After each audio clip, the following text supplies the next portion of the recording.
Can we, thank you. Can we approve the minutes? Do we have any from last time? We do, right? Yes. Anyone have any minute comments? Make a motion to approve. Oh, Very reliable on this, Matt. Thank you. All in favor of minute approval?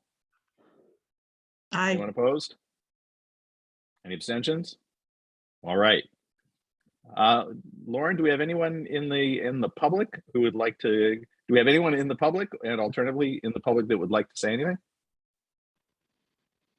No, the two members in the public right now are the two people who are here for your staff review. I thank you.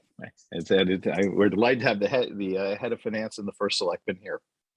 Okay, so in that case, why don't we then start off? Yeah, Lauren, what do you think? Should we do this linearly since we've got Peggy here? Do we want to open up the emergency power section or discuss the financing section first? I think open up the emergency powers because Peggy's only here for that one item. Stacy has a few, so if we can let Peggy and on. also that's right where we left off. What I would suggest is admitting both of them. Yeah. And then we'll take it from there.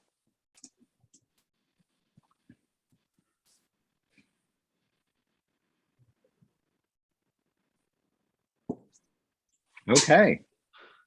Welcome first selectman and Stacy. Hello. Hello. Hello. Happy Thanksgiving to everybody. And to you. I feel like you should do another proclamation. Yeah. The very first Thanksgiving out at this point.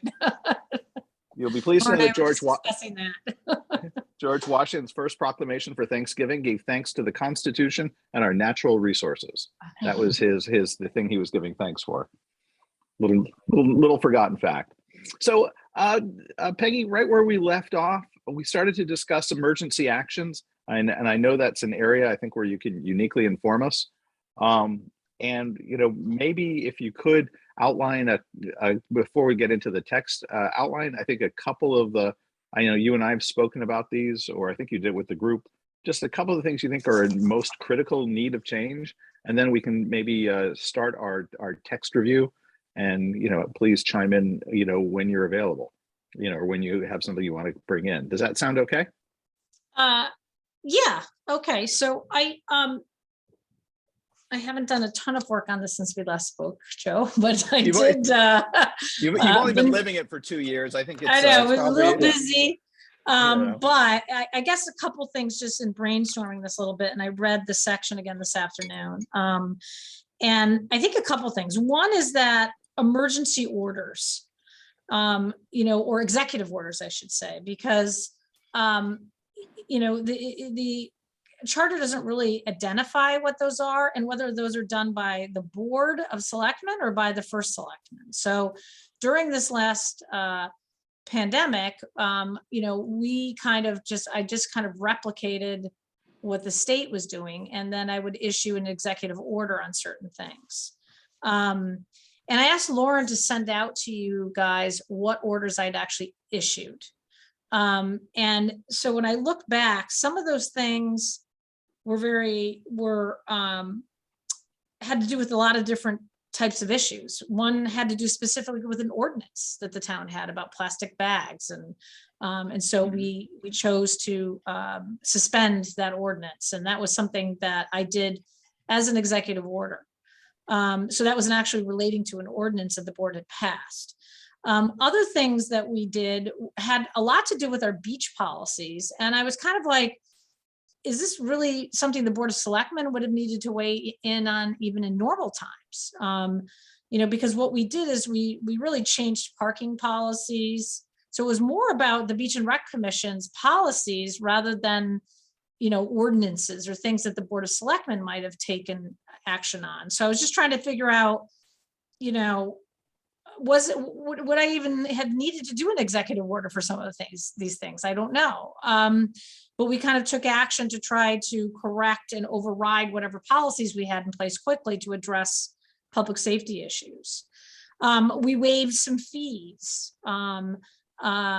And that, and I guess the Board of Selectmen does have the power to set fees and fee prices. And so we waived a fee on online payments, for example, and the town absorbed those for a short period of time, just because we were trying to make things more convenient for people.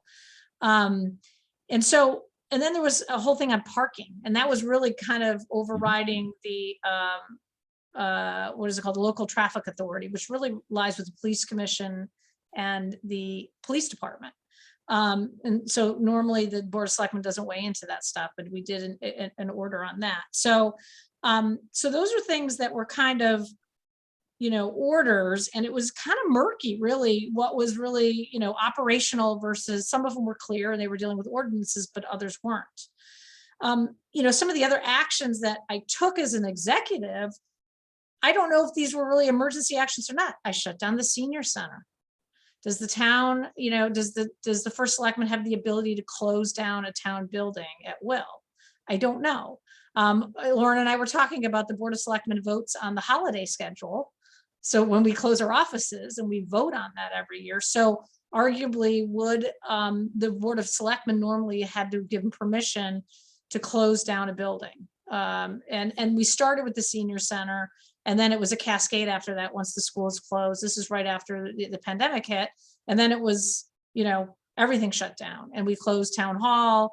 And so once again, is that an operating thing, or is that, where does that lie within the authority of the town and the Board of Selectmen versus the first selectman's office? Masking policies, I think those were covered by state mandates at one point. And then we spent some money without pre-authorization to buy PPE and things like that. And that, I would say, does fall on emergency order. And then we had to go back and get approval for that. So, and then there was all these remote workplace policies. I let people work from home. Is that an operational decision, or was that something that should have gone through the Board of Selectmen? Is that normally something the Board of Selectmen would have weighed in on? We had workplace policies that affected how our town employees conducted their jobs. So there was a lot of workplace policies set in to deal with public health. And the other thing that's different about this is this was a public health emergency. So the Department of Public Health and the health director had specific powers granted to it by the Declaration of the State of Connecticut that overrode even me. And we were talking about, we could have taken over a hotel for quarantining. And we looked at options if we needed to put up our firefighters our first responders somewhere so they didn't go home to their families and contaminate them. We could have taken over a building for quarantining. And that was really under the authority of the health director to do that. So it was very, I was just saying there's a lot of overlap. But then if I get back to the charter, so there's that kind of power of Board of Selectmen versus, the executive orders that I wrote, and what are those? I think there just needs to be more specificity. Once an emergency declaration is made, the first selectman's authority is, and to walk through, doesn't have to be bullet points, but just more a clear definition of what that authority is. Could I just ask you on that point?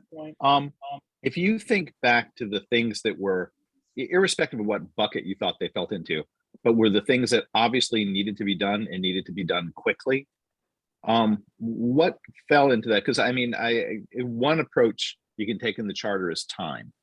Mhm. Some things are immediate, and when things are immediate, then it falls to the executive. That's a principle that exists in lots of places. And then when things are important but not immediate, you can then do them and then get them reapproved, like we do under our state of emergency, in prior town. And then we have things that don't move that way.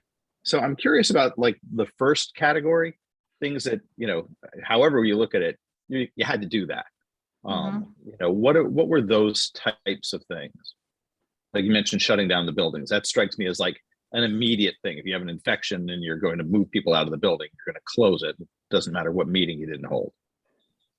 I think shutting the buildings, I think just overall workplace policies, how to react to, a first COVID outbreak that we had in town hall, those types of things were of the moment, needing to do immediate steps to mitigate a problem.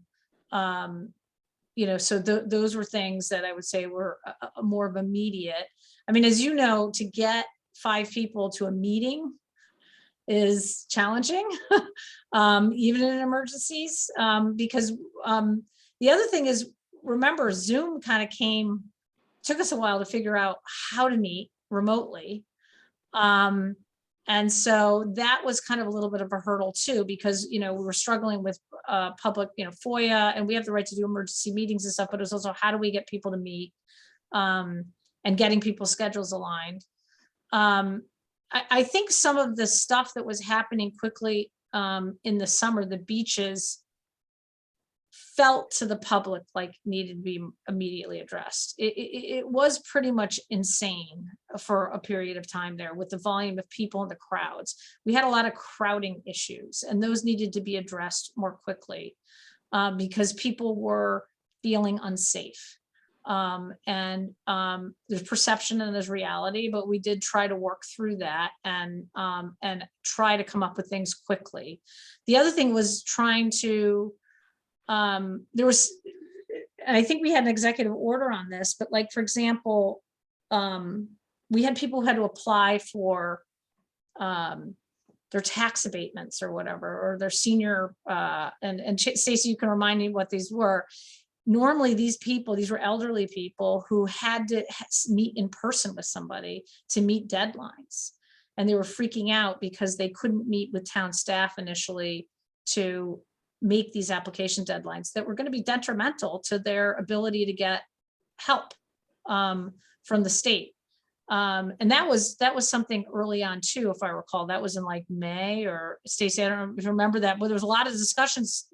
Austin was like, how can I, these people are freaking out. They're not going to make the deadlines for their thing, but they, normally we have to sit down with them and go through all their tax returns, and here our offices were closed and we couldn't meet in person. And so that was kind of a crisis in the public size, once again, that they couldn't, that they couldn't meet some of these things that was going to have a real financial impact on them if they missed these deadlines. And the state did step in. If you look at, how many executive orders did Vermont do?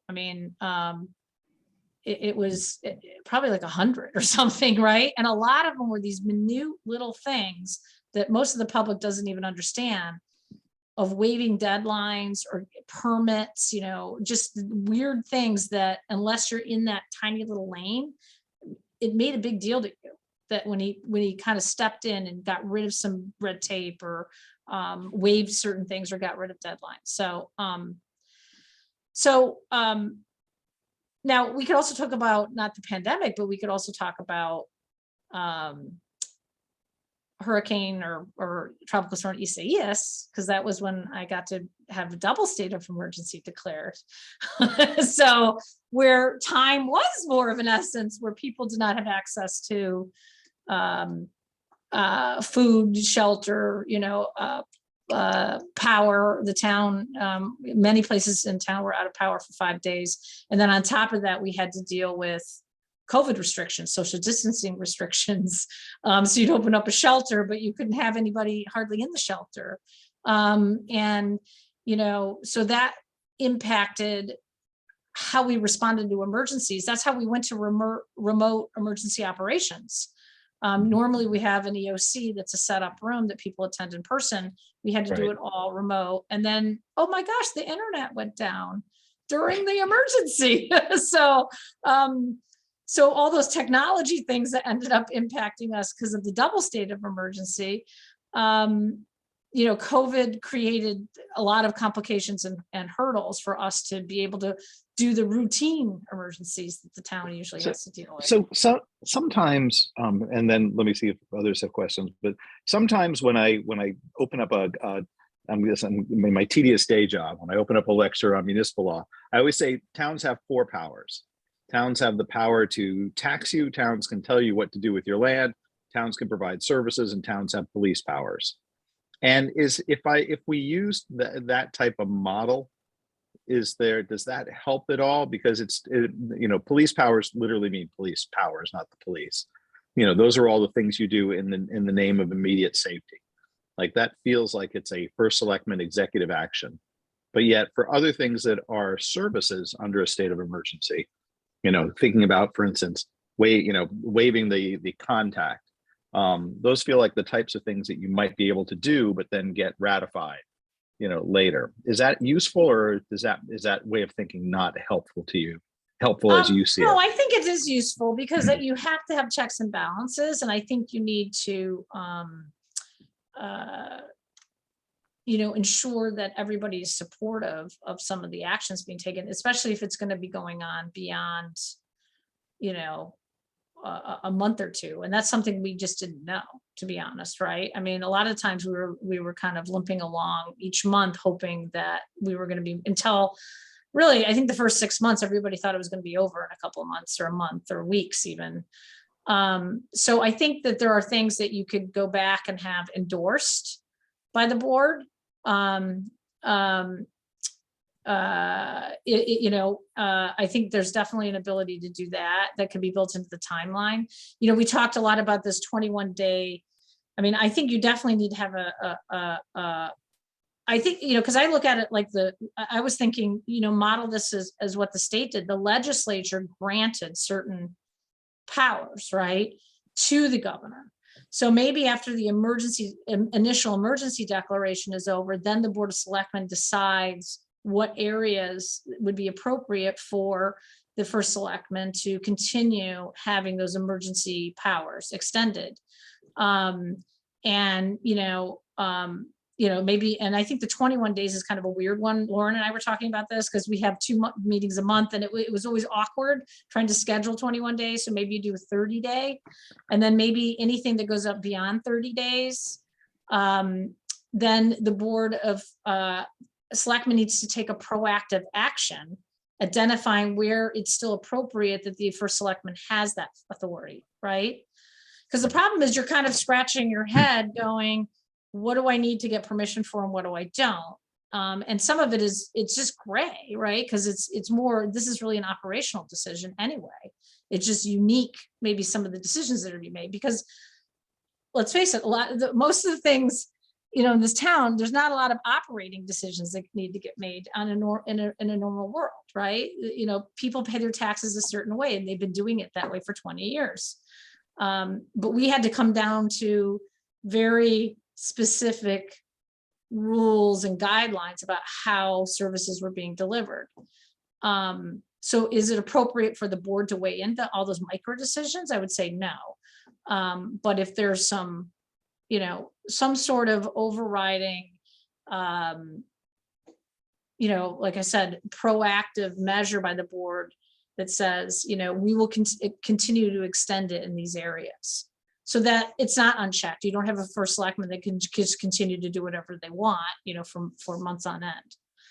Because the power is very broad, right? And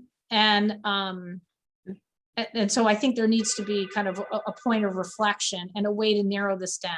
Our charter doesn't have that. It just has this broad authority. I think it was always anticipating just a few days. We have Matt. Matt has a question, then I'll follow him. And then if everybody will, let's try and use the hand raise thing. Sure. I'll try and keep a queue. And Peggy, thanks for joining us tonight. Actually, I have 2 questions. So the first, I think you've kind of answered it, but what's some of the friction that you've experienced over the last 2 years? Now, you just talked about ambiguity and the micro decisions, what's in and out of bounds and those types of things. But when you had to make decisions on the beach and when you had to make decisions about closing the senior center, were there any procedural frictions that you experienced that should be in the charter? Procedural? Yeah, any friction points that kind of, you made a decision, what you needed to do in that situation, but was there any barriers that you were hitting to execute that under those circumstances? I don't think there were really any barriers, no. And that's what I'm saying. But I think other board members felt that they should have had more of an opportunity to actually weigh in on those decisions, right? And that's what I'm saying. So okay. Because the problem is we have this broad power, and it just stayed that broad power throughout the whole crisis, right? When what the state did is they kept chipping away, and making it narrower and narrower what those powers were. So there was no procedural hurdles, I don't Okay. think at all. I think I'm sure you're getting feedback from other members of the board though, and they might have felt that they wanted to be able to formally endorse or weigh into some of those decisions. Okay. So, and there's nothing in our process right now that would require that, right? Mhm. So, and so I think, but all the decisions, so what I used as kind of my decision-making body was really the emergency operations team. So we were a collective informal body, and that included the chief of police, the head of human resources, the emergency management director, and our health department director. And so that was kind of the group that we would talk through all these things and then make decisions with consultation. For example, on the beach policies, I consulted heavily with the Beach and Rec Commission, as well as the director, obviously, of a department that was involved with that.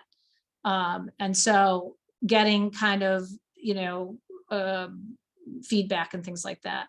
And then when we did the consulted with the police department a lot with all the traffic issues, and the police commission chair.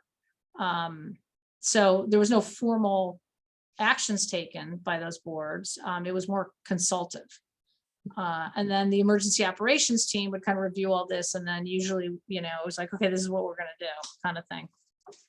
All right, that's incredibly helpful, because it's nice to hear that you didn't have those friction points, but more it was the perceptions. So kind of clearing up those ambiguities or the roles. Yeah, and I think ambiguities, but also requiring more guidance of what the process is, more detail. There's more steps in the process, maybe, if this extends beyond your typical emergency.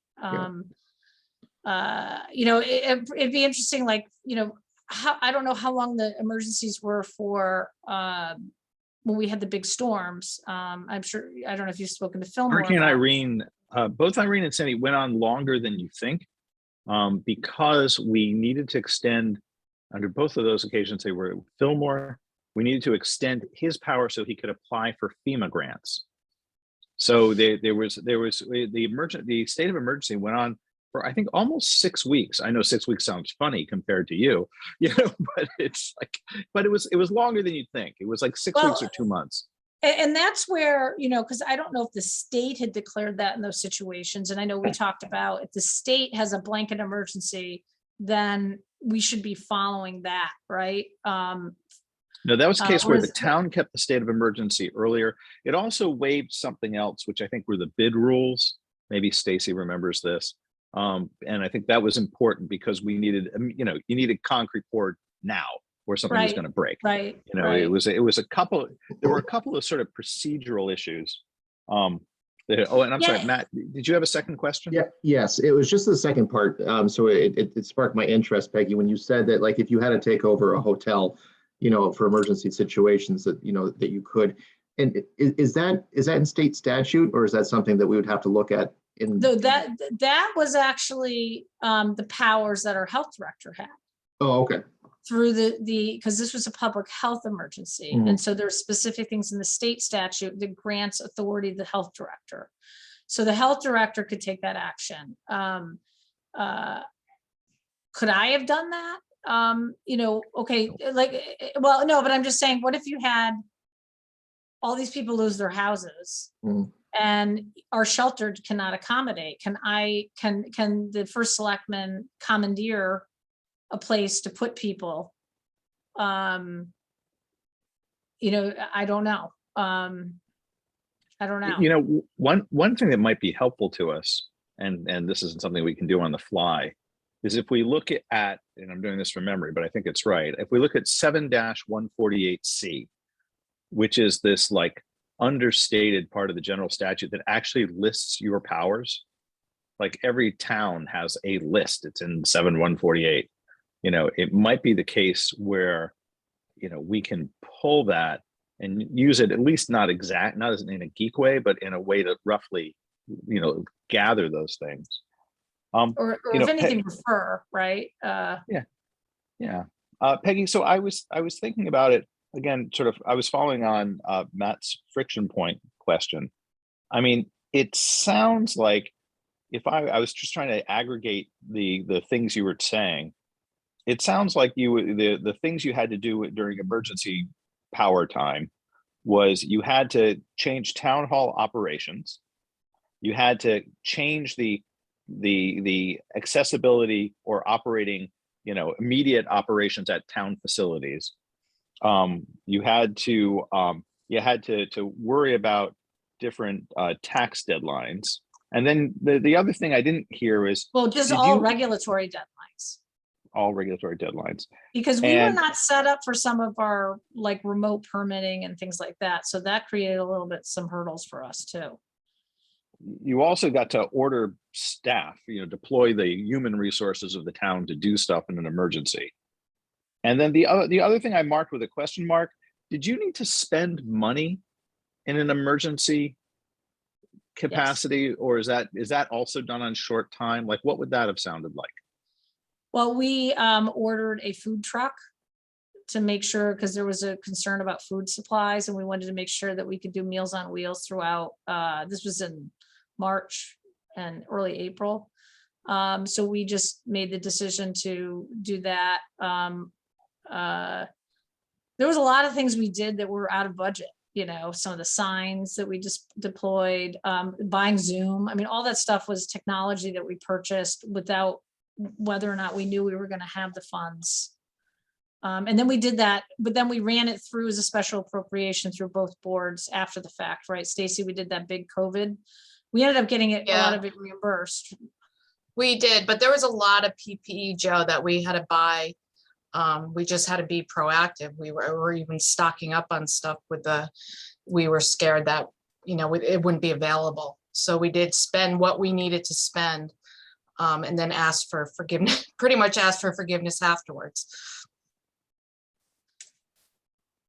Yeah, it was a lot around PPE, food supply, fuel. I just remember being like, make sure everything's tanked up, make sure, you know, we've got, there was a concern, I don't know if you remember, that they were going to call the National Guard and shut down Connecticut. They started doing that in New York. And there were rumors that, and frankly, some intelligence that we'd received that was being considered at the state level. So there was a lot of like early day, we really didn't know where this was going to go. And we were like, where there could have been a kind of martial law stay in place. And people kind of forget about that, how scary it was in late March and early April.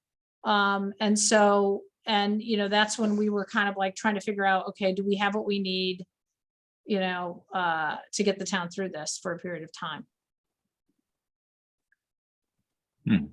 So if that's the case, in those categories, you know, just listening to you, I don't know that I have a better answer than time. You know, something like the first selectman shall have the ability to, you know, list for things that must be conducted within a 2-week period for the purposes of public safety. You know what I mean? Like, I don't know how, Right. I'm not hearing an enumerated list. I'm hearing things that should go through the board if, you know, they didn't have to be done in the next 10 days. And I guess there's also the question of, when does something go through the board?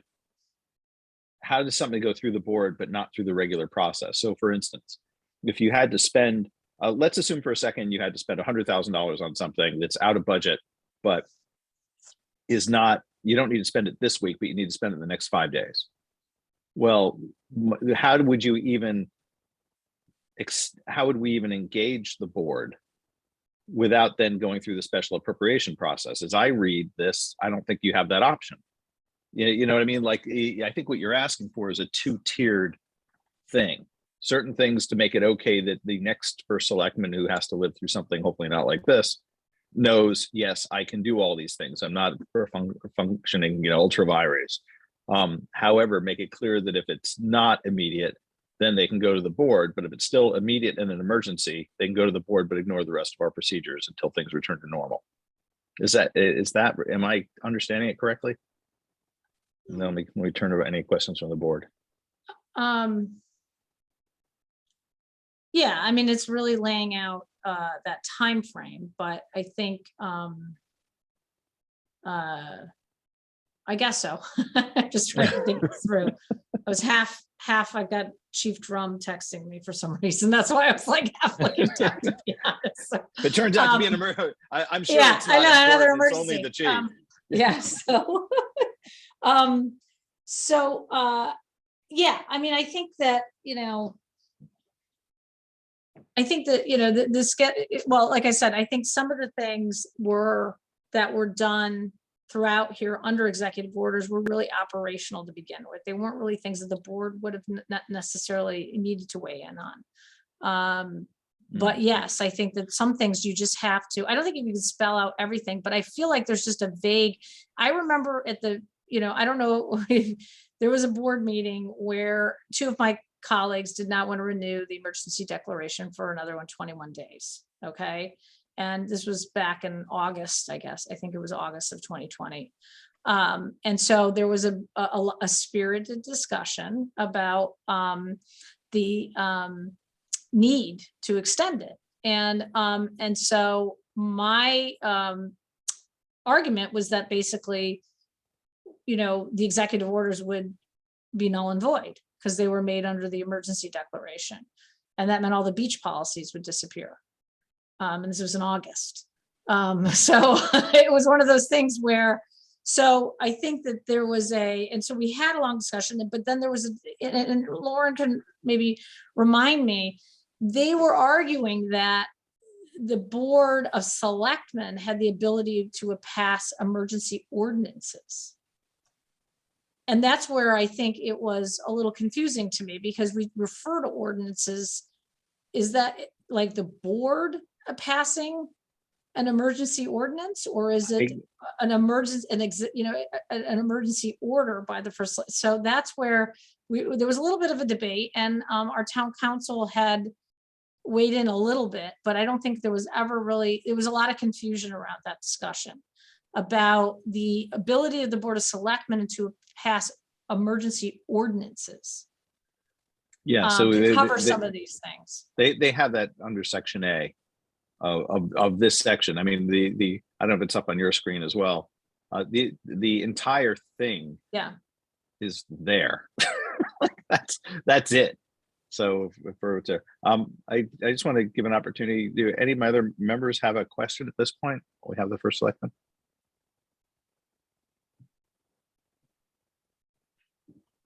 No, but what I'm saying is that it's confusing the first selectman passing emergency. You see what I'm saying? This isn't clear enough. Like, it should say, this is what the first selectman's power is to do through executive order. And then there's emergency ordinances. So they were arguing that I didn't have the authority to do emergency or executive orders because of the instead it should have all been done through emergency ordinances. That was the debate. Even though they had voted 5 times already to go into an emergency state of emergency, there was an argument being made that I didn't have the power to issue executive orders. So that's where there was some confusion. So I think having that clarity between the first selectman versus the board would be helpful in here, just to iron that out. Yeah, and Peggy, that goes back to the question. So I guess, I labeled it as procedural, but that sounds like it was your friction point. It's not having clear delineation of that power. Right, So, right, exactly. Yeah, so when you say, I guess I was looking at it as more, there was that one discussion in August about that. Yes, you're right.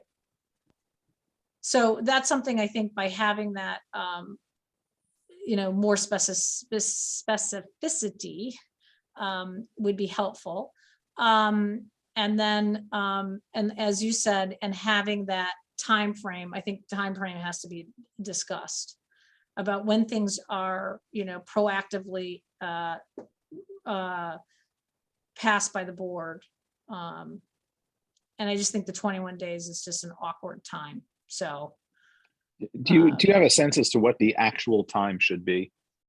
I mean, if we're dealing with a hurricane, you're looking at potentially, if I remember Sandy correctly, and Irene, the town lost power in each of those for approximately 2 weeks. So because we were depowered, it was pretty easy. We were under emergency powers for that period of time. And then there was a period of time that for at least, again, this is from memory, but for at least about a week to 2 weeks after we got power back, that the town was operating in weird zones. You know, I mean, we had structural things that started to fail. That kind of odd, you know, existence. I'm thinking of the little bridge over on Bradley Corners. That was like, you know, for a storm, that was a 30-day window for a big storm. Well, but what if you had, you know, a complete cybersecurity takedown of our entire grid on the Northeast, which was one of the simulations we did when I first started here. And then they put a pandemic on top of it for our emergency simulation, where you had a cyber attack on the grid, and then you had a pandemic on top of it. So here, instead, we had a pandemic, and then we had several different hurricanes. So, I mean, I think that the 30 days is just a better number than the 21 days, but there has to be a checkpoint on this. The other, is there any mechanism if, you know, I guess the question is like, how much damage can somebody do in 30 days, right? I guess you got to wear that hat. Like, is there a concern that somebody's going to spend millions of dollars? Could be a lot. Yeah. I know. No, I'm trying to think through the time, you know, and I don't know. It's just hard. I think what we learned from this is, you know, this was unprecedented. I know that's been overused. And there's going to be more things probably like this, you know, that we just can't dream what they're going to be. So you want something that's flexible, and you want to make sure there's checks on the system. Well, Peggy, that's what I was thinking. As you're saying that is, you know, okay, say it's 30 days, but then at some mark, that's when the board gets back together and they could, you know, bring up debate or grievances or things like that, but there could be a checks, but still you have that 30 days.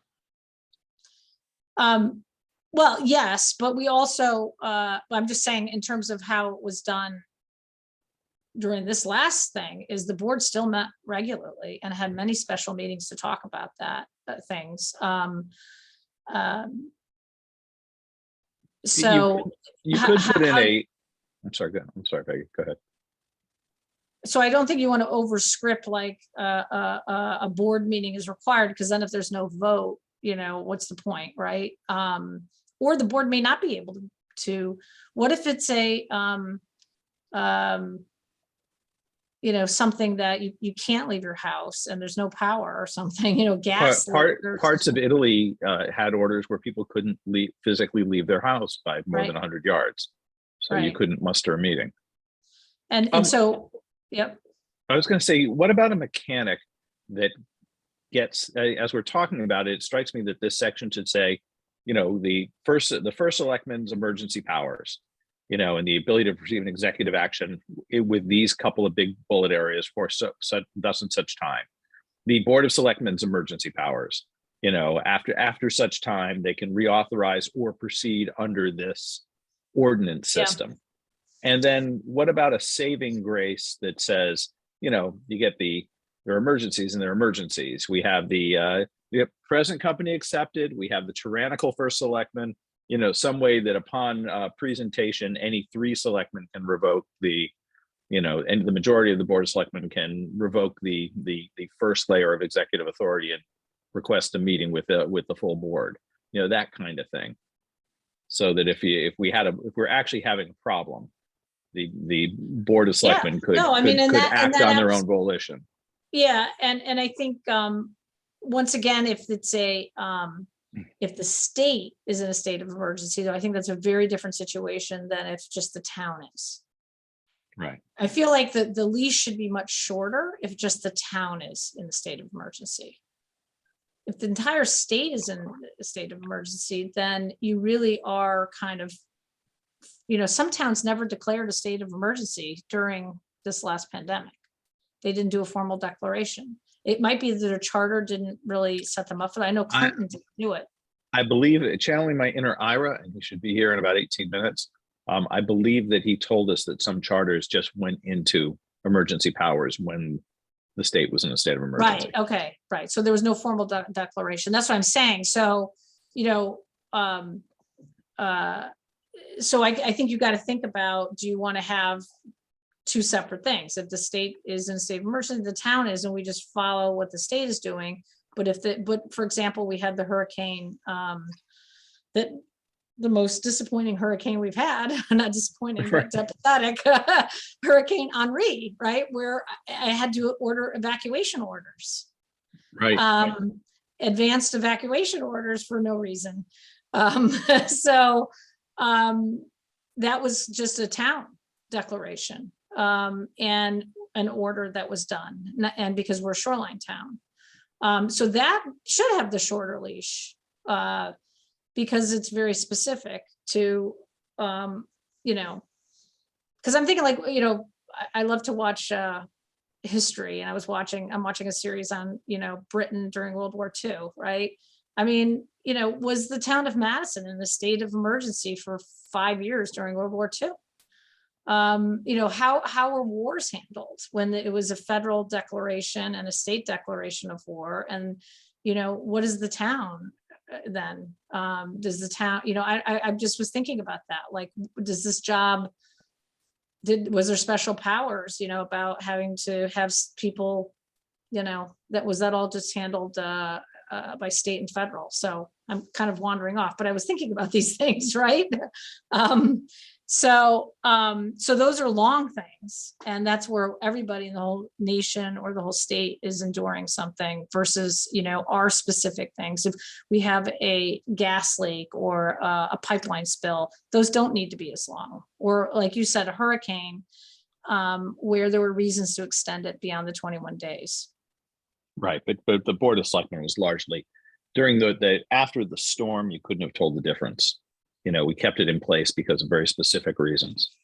Right. As we did Right. throughout this whole thing, though, we had normal notice meetings. Once we got Zoom up and running and had remote meetings, we did everything the way that we always do. So if I could just check in with the board. So if we move toward define the first selectman executive order power, I'm sorry, my very large golden doodles running around behind me.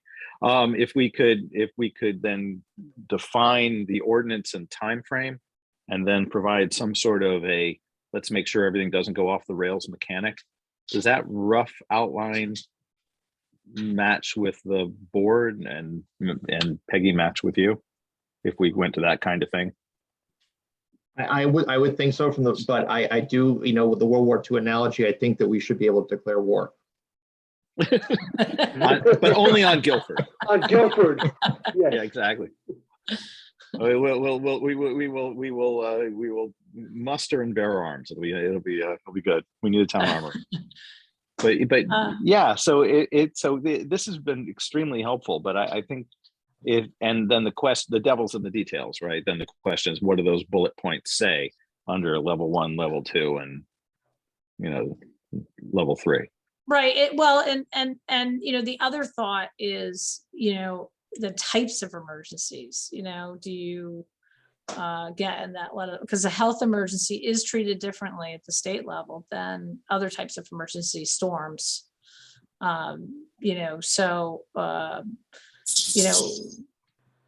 Anyway, more food for thought, but Well, the nice thing about that, though, is that because they are handled separately, we don't really need to worry about it.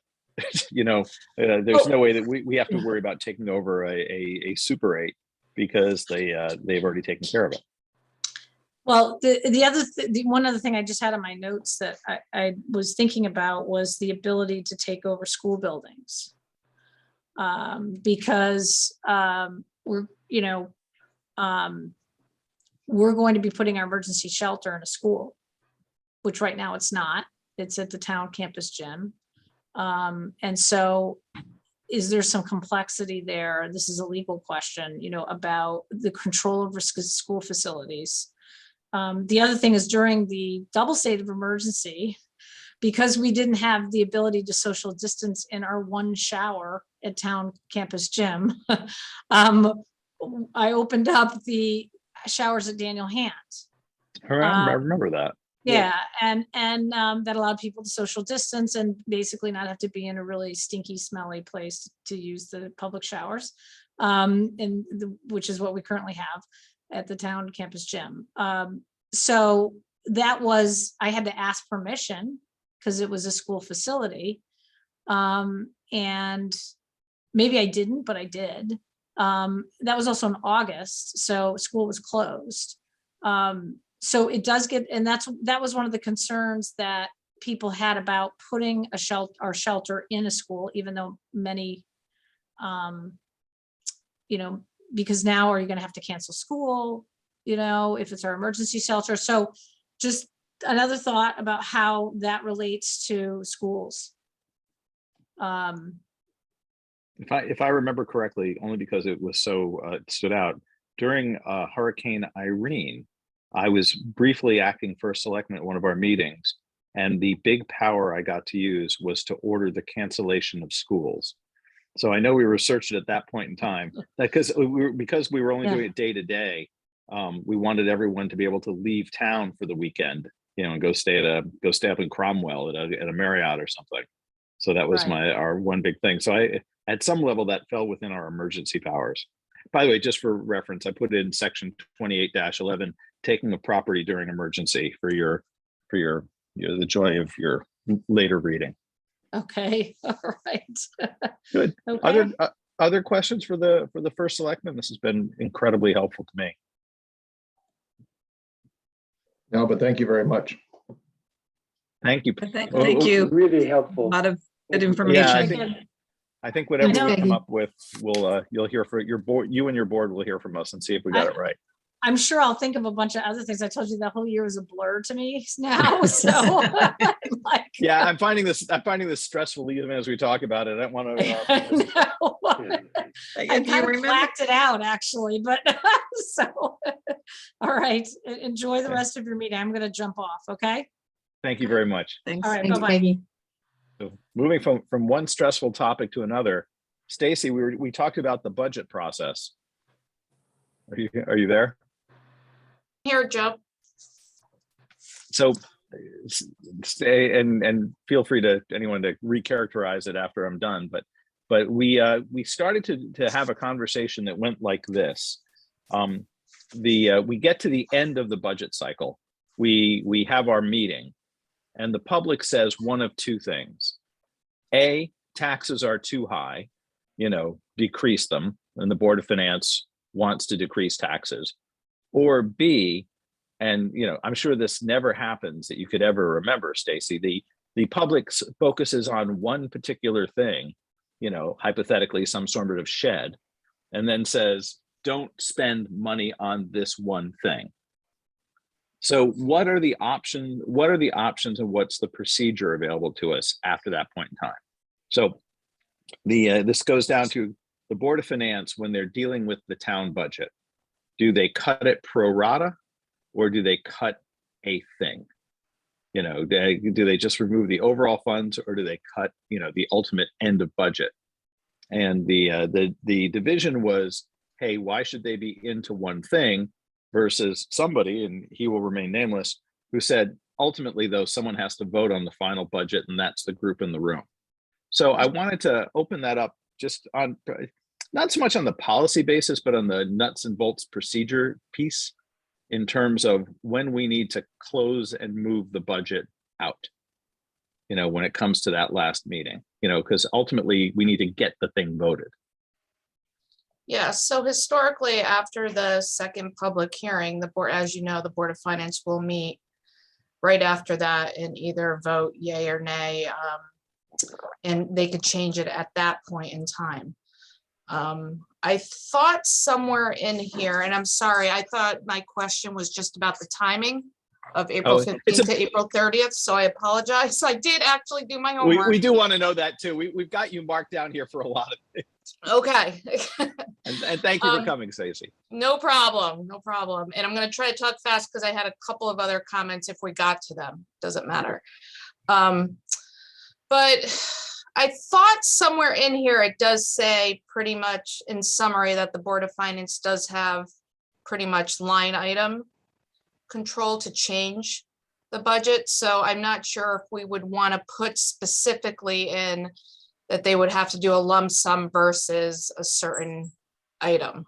So I'm not exactly That's, sure where. that's the debate we're having. We feel that the line item control that the Board of Finance has is impacting the Board of Selectmen's capability to do the management.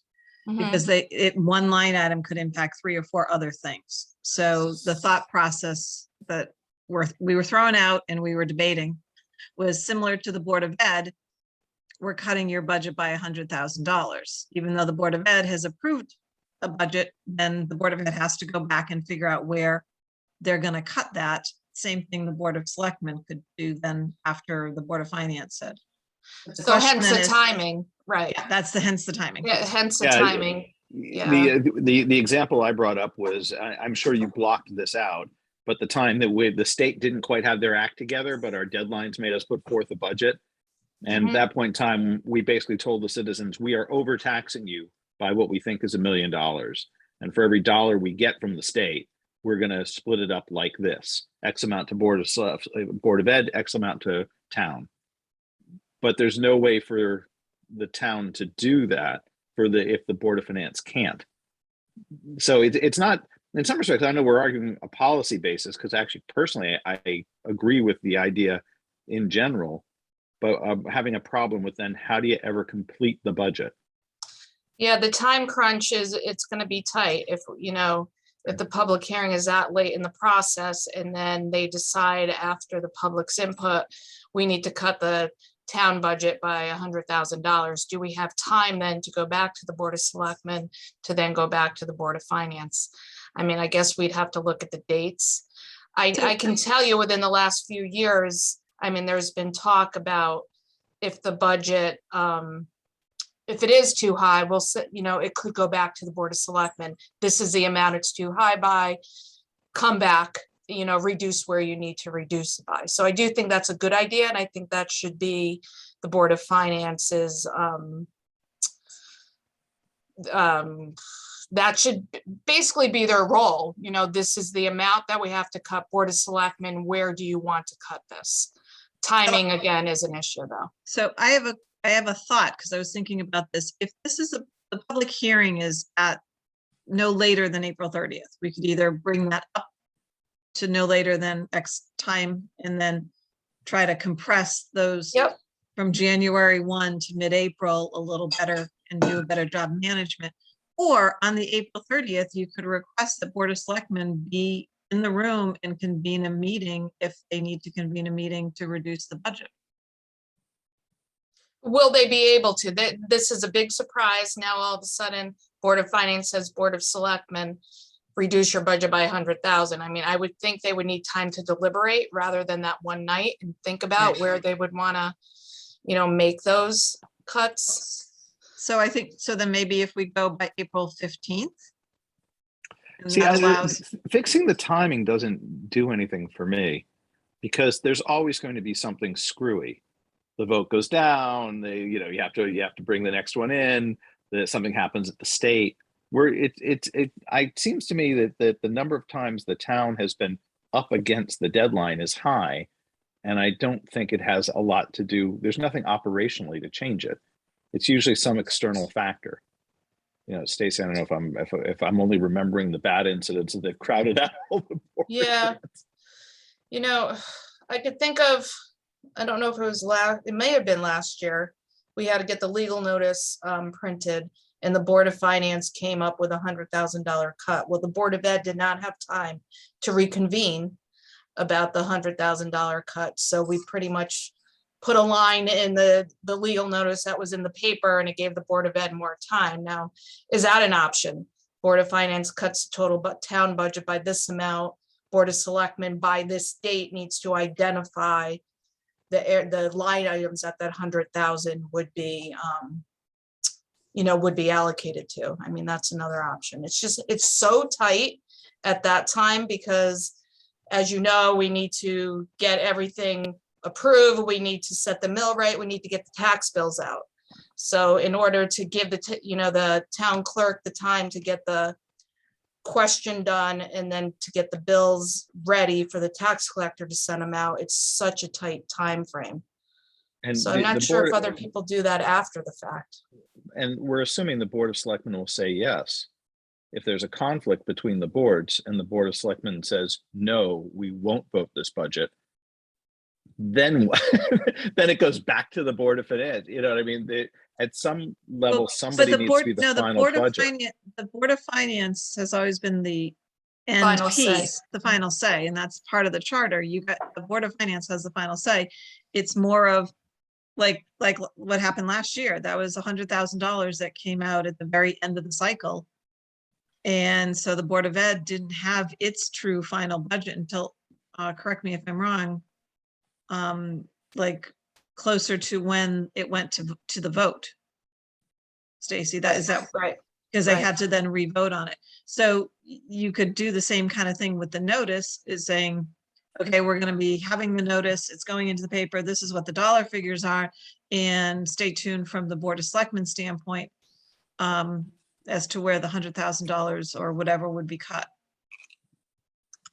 Yeah, I do think, like you said, Joan, the Board of Finance, the total budget is what they should be concerned about. And if they do want to reduce it by 100,000, should it be the Board of Selectmen to decide where that 100,000 comes from?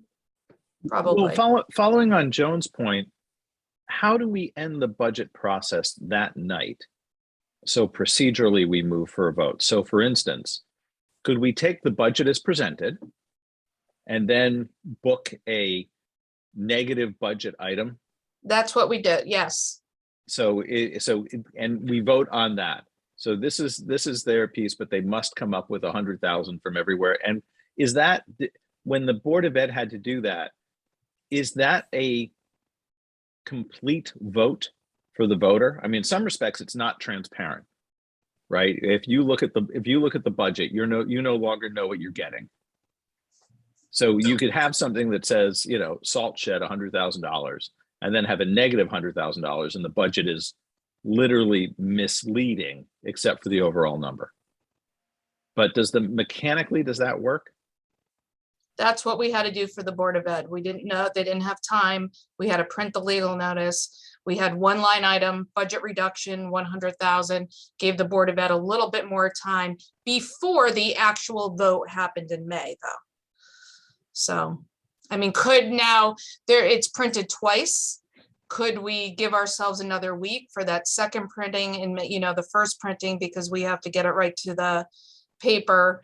Could we make that line item and then by the time the second print comes out, could we, make sure that it's allocated at that point? Maybe we could do something like that. I'd have to look again at the timelines and see, how we can make that work in that little bit of crunch time. But that is, Joe, what we did for the legal notice this past year. And no town clerk problem with doing that? No, I mean, no, because she has a total. She just needs a total for the town clerk. So she doesn't care where we allocate it. We're still going to referendum at the same date. We're still setting the mill rate at the same date. So the tax collector will have her bills ready at the same time frame. So Stacy, I see the IRAs popping in on the attendees block. But before we get to him, you said you had a couple of other items while we've got you. Yeah, I mean, right, just while I was on this page, right before that, the annual town meeting, or we were talking about, actually, I'm in the beginning of the charter right now, sorry, 2141, the annual town meeting. Mm-hmm. It refers to the 5-year capital plan. I wasn't sure if you wanted to change that to capital improvement program, since that is pretty much a townwide, right at the top of the third line, Lauren, down. I don't know if you want to just put the capital improvement program, just because that's what we refer to now. And then Yeah, I thought, did we change that somewhere else, Lauren? we did I thought- somewhere We did. else. You guys Yep, did. we did. Yeah. So, yeah, Okay. I think the brilliantly inspired capital improvement program Well, it should replace that. I'll high five, Joe. No, Um, that was your bright idea. 2142. I know you guys talked about it, that annual budget reconciliation meeting. To whoever's point it was, we do not need that every year. And through that process that we have, it will happen if we need it. So I can, I would agree with whatever you guys decide to get rid of that or to leave it and put may have or whatever you guys wanted to do with that. Good. My next comment was on 414.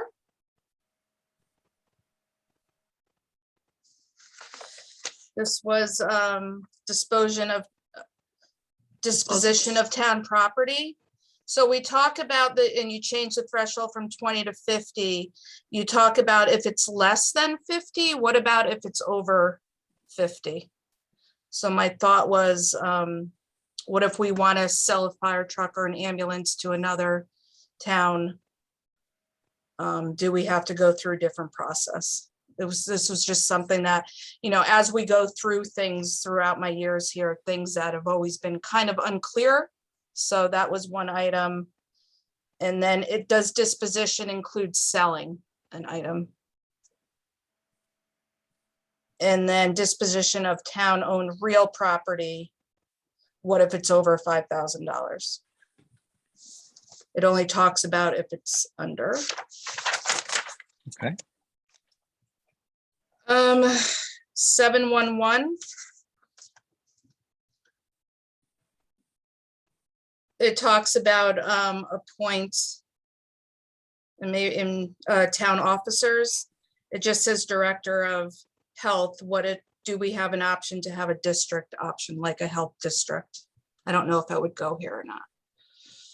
Maybe not if they're just appointing the director of health. Yeah, I think then the appointed, okay. we should check it, but I think the appointed director of health would be the combined person.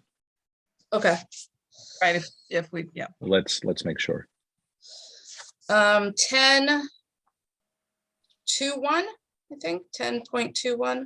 There's lines through it. It's that's a town fiscal year, and we could triple check with the town attorney or Ira, whoever would know. I don't think we have an option on the fiscal year in Connecticut. I think I don't every think so. single municipality is June 30th. And then the only other spot, which was a big one for me, was 10.6. And these were the special appropriations and transfers. And I had recommended or talked about doing a percentage threshold by department. I understand you guys wanted to do a dollar amount, and I'm thrilled that you grew the 50,000 to 250,000.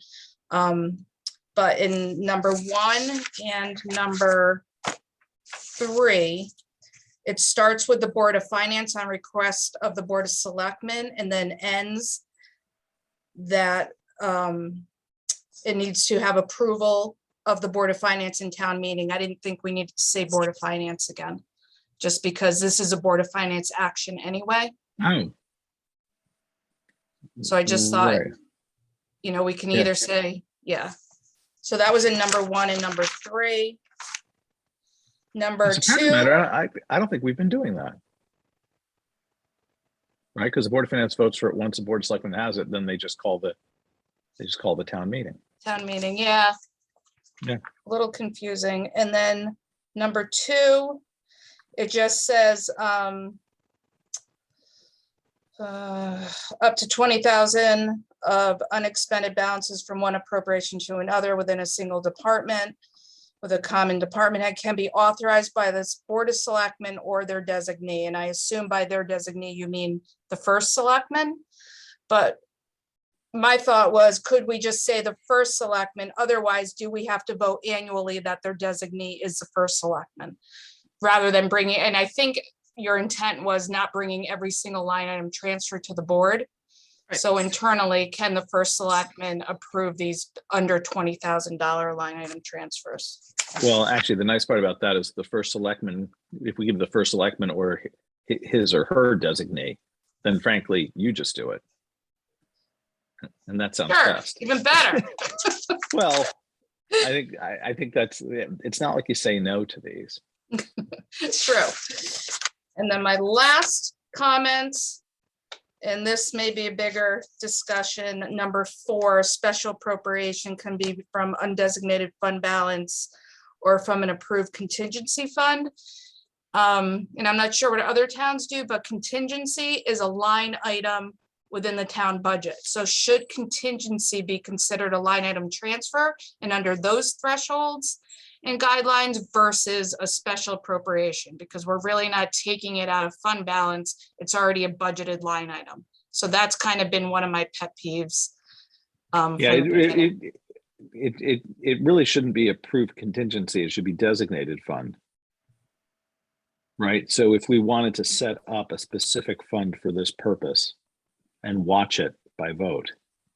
Okay, I thought that, because and I'm sure you Yeah. recall, the budget includes that one line contingency. Yeah, no, we beefed that up. So we Yeah. had contingency and I forgot what the parallel one was. Yeah, So, I think well, an approved, we should just call that an approved designated fund.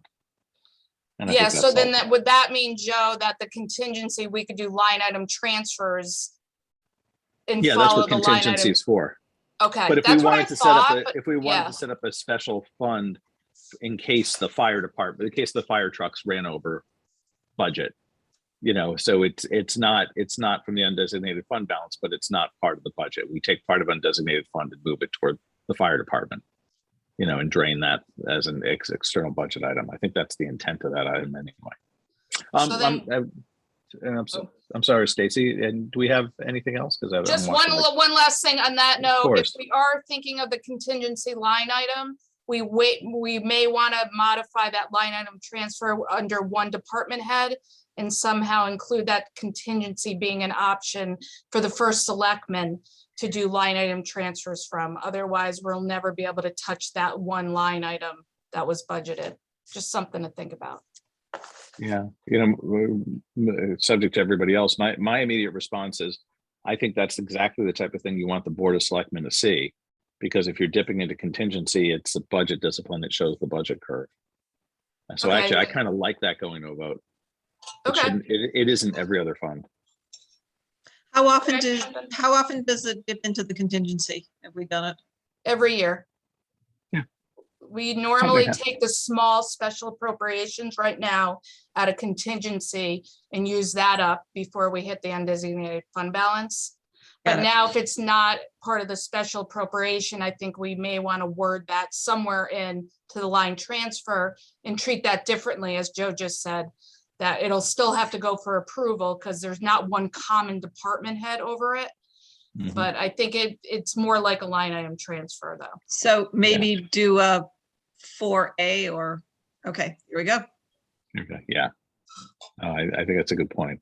Because we liked budgeting contingency because it's the known unknowns. And And the if Board of we- Finance approves it after the Board of Selectmen, correct?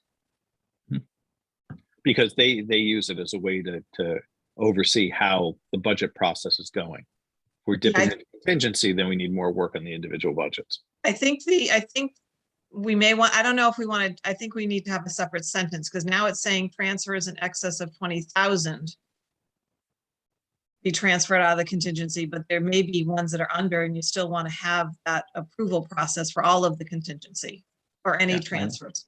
I think that's right. Okay. That's all I got. Thank you, Stacy. Thanks for coming this evening. Thank Thank you. Good you. luck, guys. Bye. Bye. I'm sure, See you at I'm sure we'll have CIP. more questions for you. Yeah. Thank you, Lauren. That was some pretty fast typing. Good job, Lauren. Fast fingers. So if we could invite Ira into the room.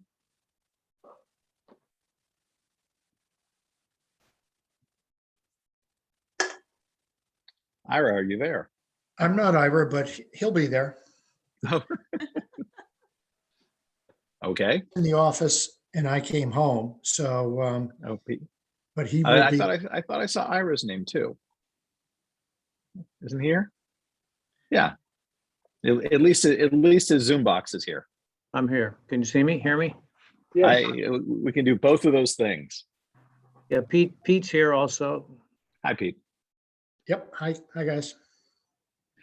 So the Happy Charter Review Commission, I think, as you both know, has been we adopted the very complex strategy of starting at the top and ending at the end, and we've been trying to shake out a series of issues, some of which you guys might remember from our first meeting had paragraphs that didn't quite match other paragraphs, and others, as you may have been listening to part of the conversation we were having with the first selectman and our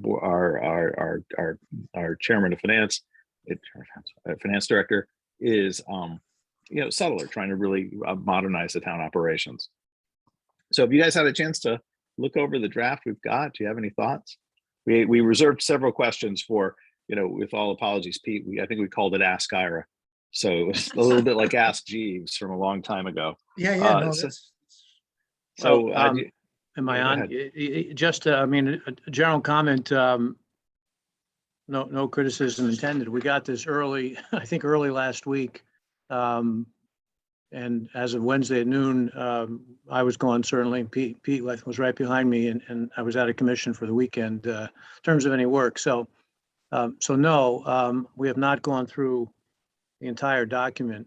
I think we should, because I did have a chance to peruse it, and I came up with a number of small or larger issues for at least discussion purposes.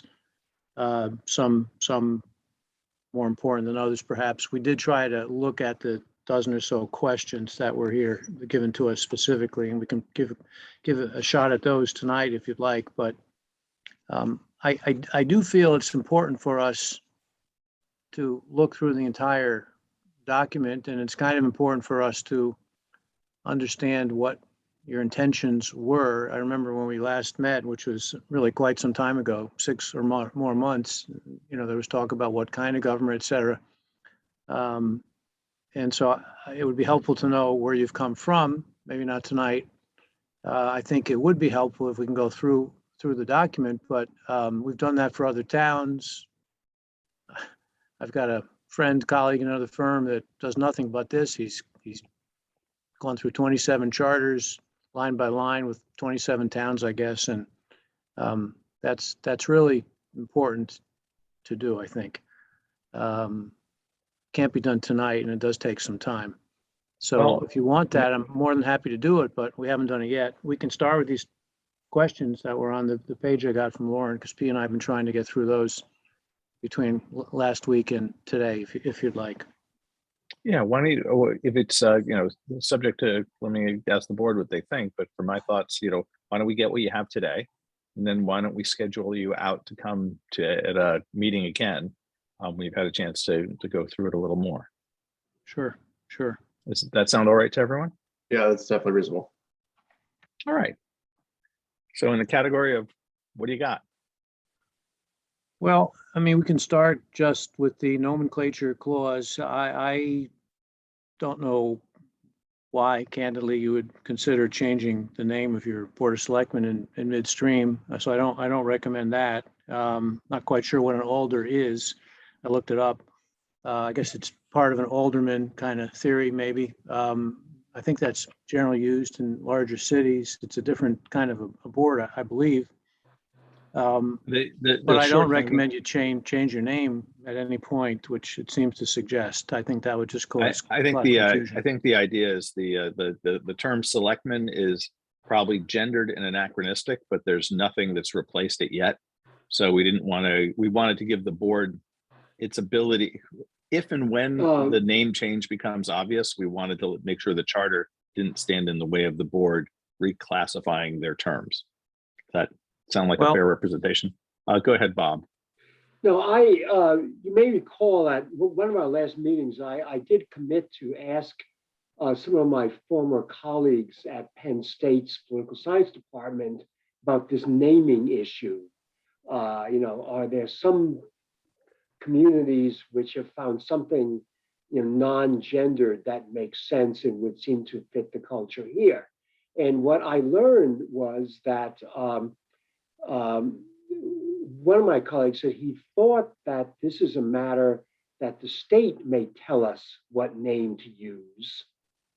and that he thought that Connecticut in recent years had changed the legislation to allow, for example, for some purposes, the word select woman to be used. I ran into Matt, actually, my first time I've seen the guy live in the flesh, and we said, that's a matter for IRA. Does the state allow us to use something non-gendered, specific? Well, I think there is an answer to that, and a little anecdote, the town of Westport has 3 women as its Board of Select Women now, they like to be called, and the first select woman and the other 2 select women. The Westport Charter has a provision, it's a kind of a standalone section that says a select person can choose to be called a select woman. So that's allowed under the charter. It's a slightly trickier question, maybe it's not that tricky, is what do you call the board? I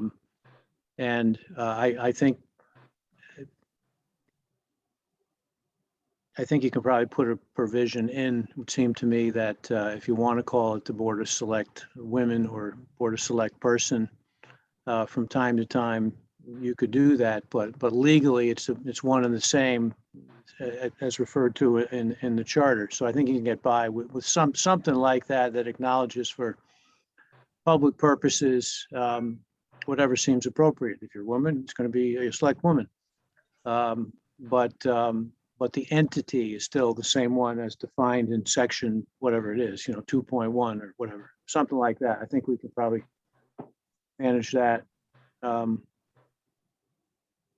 Pete, you and I talked about that specifically the other day because we're dealing with it in Westport. The Westport Charter does not acknowledge changing the name of the board. It just allows the individuals to go with that particular title, just as an example. Yeah, and in response to what Bob said, I'm not aware of any statutory requirement.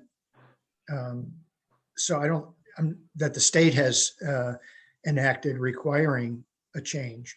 In fact, the statutes haven't changed. The statutes still refer to the Board of Selectmen as the Board of Selectmen, whether it's men or women, it's referred to as the Board of Selectmen in the statutes. So it's not inappropriate to have something that's gender neutral, or to have a provision, as Ira said, in the charter that allows the the first select woman to call herself the first select woman. If you want to change the name of the board, and it's not a unanimous, or it's not a all women or all men board, then you've got a little bit of an issue, I think. And the term Board of Selectmen has been used in Connecticut for hundreds of years, or over 100 years statutorily. So again, I know back 100 years ago there were no select women. It predates even the right of women to vote. So some of those statutes are antiquated and outdated, but would we be on reasonable ground to allow the Board of Selectmen by majority or unanimous vote to change its name or the reference to its members, with a consistent with state statutes language? My suspicion is that this is going to sound pretty weird in a very short period of time. So if it becomes common for these boards to start calling themselves select persons or whatever they choose, I'd like to leave flexibility so that the board can correct its terms. I think that's perfectly reasonable. Yeah. All right.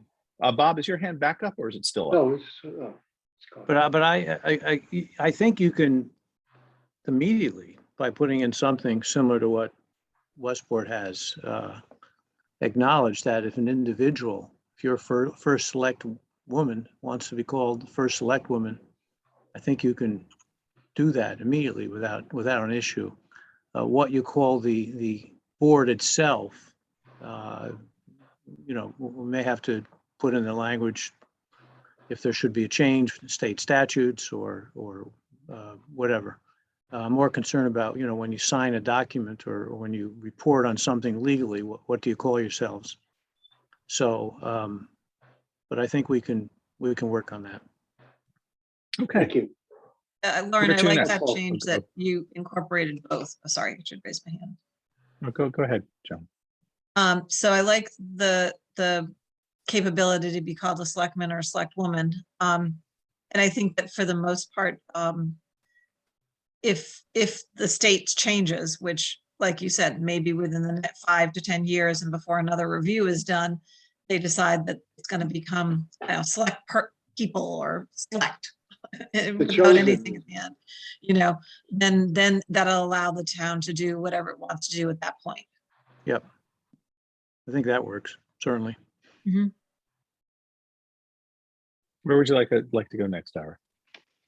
I guess we just going down this list of issues. Do you all know what I'm talking about? I got from Lauren a list of sections in particular, so we started out that. Do you want to address any of these? I may have to look at it. I don't see that. I don't see that anybody was copied on this.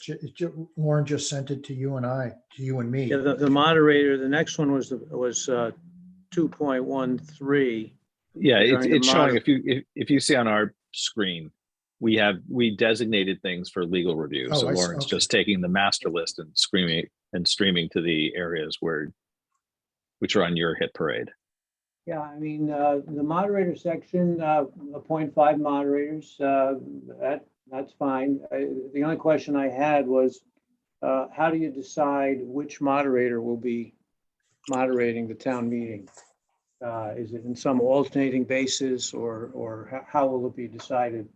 I don't know if that's absolutely required, but sometimes there's a list. Whichever one's available, and we'll do it. Whoever takes it.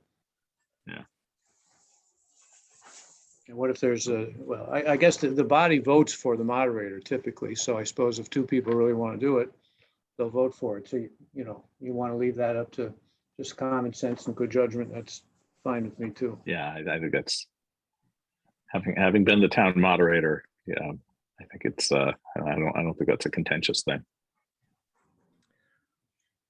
As long as it's not a board of moderators, because then you get into minority representation issues. So No, we're just looking for a slate so you can draw people.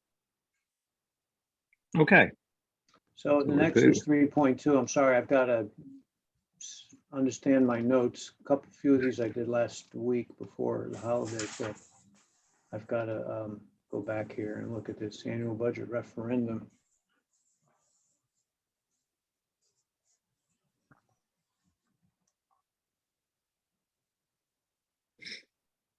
Oh, the printing requirement. Yeah, there is no statutory requirement to print it twice. Cool. I had Nick Pamonte in my office look that up. There's no requirement that it be done twice. got to be done once. Yeah. Excellent. So And by that's the helpful way, on our timing then, right, Joe? Well, yes. I mean, it clearly helps us on timing. We still have the same issue because it can always just end up at the end. And I have another thought on all of the printing requirements that are still required by statute throughout anywhere in the charter. You might want to add something that along the lines of, if at any point the state legislature changes the law so that newspaper publication is not required, then any provisions here can similarly change. And what I'm getting at is that because there's a very powerful newspaper lobby, we still have to publish a lot of things that cost the town. Sometime, I hope soon, they're going to say, you can put the budget on the town website instead of having to pay for its printing. or other kinds of notices. So if that changes, maybe add a section somewhere that says, if that law changes, then the charter will similarly allow for publication as provided under, any new law. Lauren, why don't we consider a section at the end of the charter that says, communications consistent with state statute, and then do in any section where we refer to any form of communication, including printing, these can be, modified throughout the document, sort of like Ira said, but we can stick it right down at the bottom. Yep. And give us one of those big old mutatis things.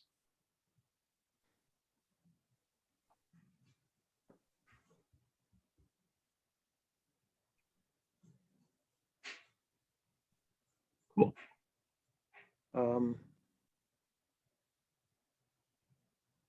Not sure I followed the next one. This language regarding maintenance bonds appropriate in 4.1.4C.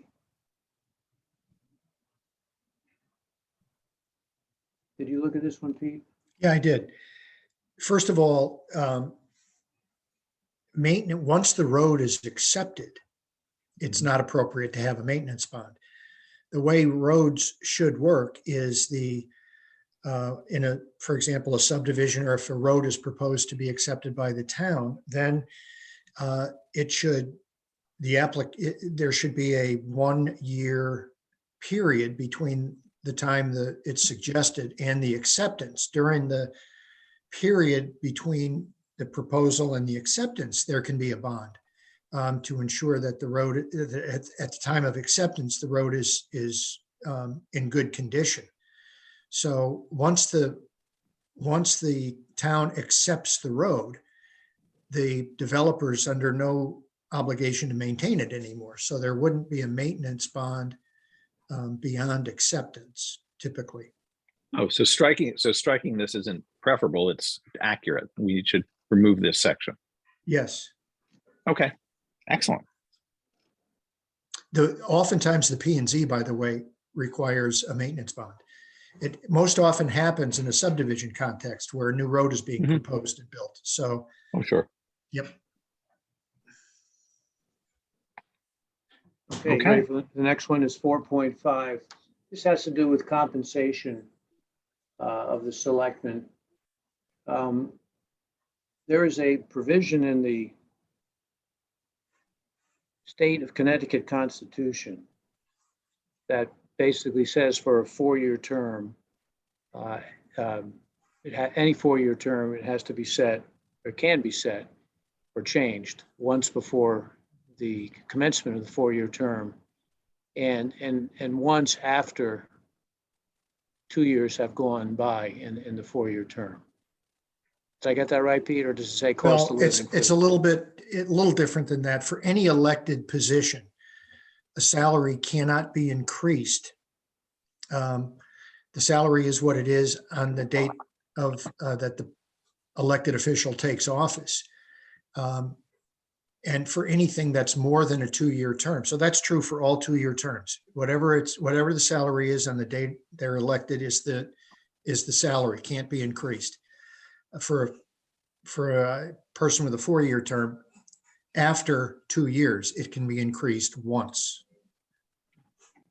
So we don't need to get into that, Jazz. It's a constitutional provision. It's in the Constitution, but yeah. but when you say do you want us to put in, consistent with the Connecticut State Constitution? I always push back against that type of language because isn't that underneath everything? But maybe we should say it here just to remind people. Well, I guess what we're saying is the point I was going to make, though, is that we do not think you need to set the salary in the charter. I mean, it is what it is, so you don't need to set it. You'll probably spend a lot of time trying to figure out. I'm sorry, I'm plugging in my computer here. I'm running out of power. I don't think you need to put a number in there. And the ones I've seen that are most helpful, they spell out the process for how and when salary adjustments would be made. So you could say, for instance, that in September before, any 4-year term, however you want to do it, the Board of Finance will make a recommendation or something like that, or will set the salary or September, October. So it's done at a certain time. So realistically, if we just left that top paragraph, compensation for service by the first selectman and ending with for these offices, and then cut everything else, doesn't that do exactly what you said? Well, yeah, I mean, I think I would say it shall be done before commencement of any term for any elected office.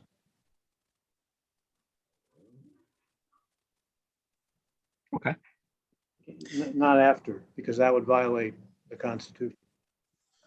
You don't want to have a dollar figure in the charter simply because if you wanted to, at the appropriate time, give somebody a raise, got to change the charter. Well, this says- Right now, this just right has now, the- only the first selectman is compensated. The other selectmen are not. Okay. Okay. I suppose you could add the other part of that, which is after 2 years for any 4-year term. Or you could limit it to a cost of living after 2 years if you want. Or you could say nothing. Yeah. Guys, I'm in favor of saying nothing. You want to have a counter proposition?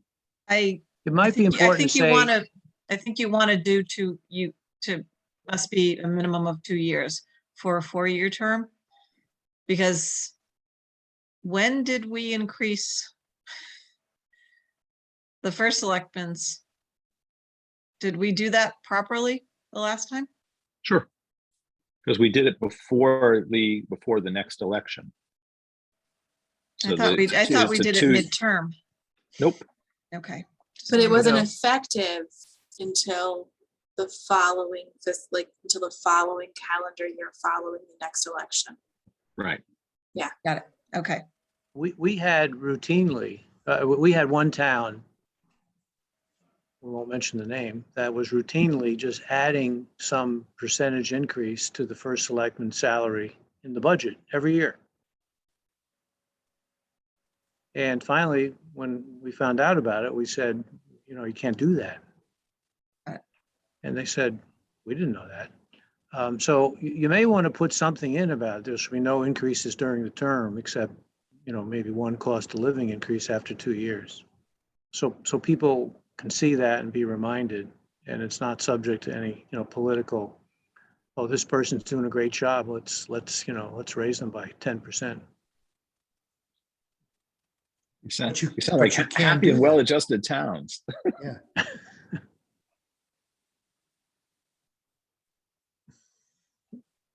Okay, so maybe we try to tag team this, so we'll keep it moving. Pete, I don't know if you looked at, can the Board of, the next one is, we talked about this together, Pete and I. Can the Board of Finance be 7 members?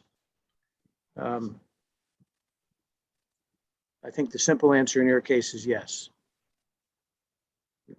Should we elaborate, Pete? I mean, it'll take a lot Yeah, of well, time. it's but probably a good time to just reference that statutory provision that sort of, Yeah.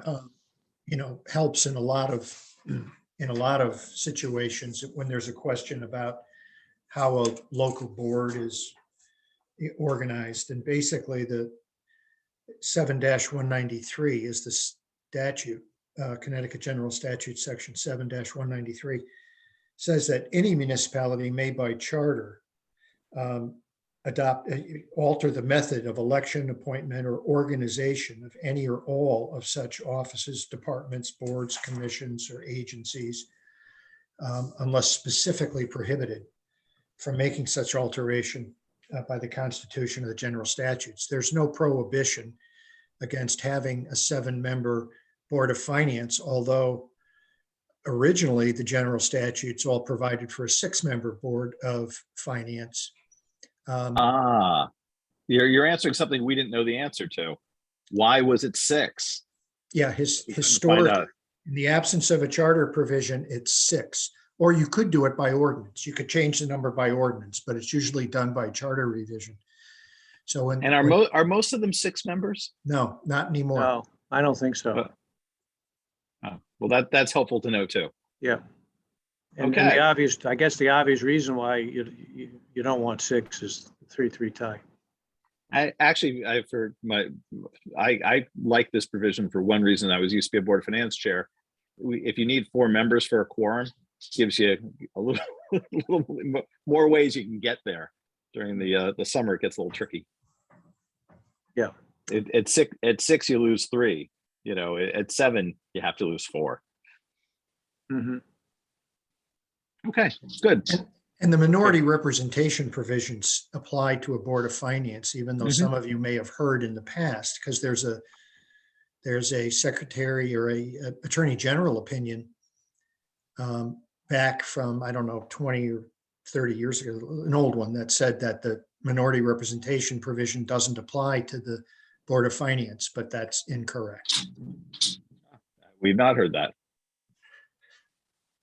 Yep. So, because I know you guys do a lot of research, so that attorney general opinion is inaccurate.